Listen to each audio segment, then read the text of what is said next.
నా నుండి మీకేం కావాలి? అంటే దేని గురించి? అదే మనిద్దరికి సంబంధించి నా నుండి మీకేం కావాలి? మనిద్దరం పెళ్లి చేసుకోవాలి.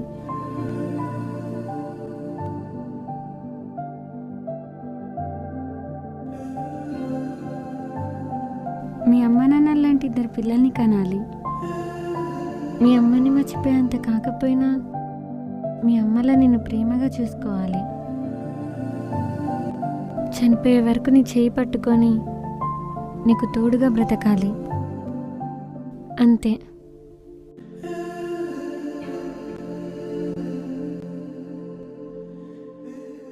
ఏ నన్నే ఎందుకు ఇష్టపడ్డారు?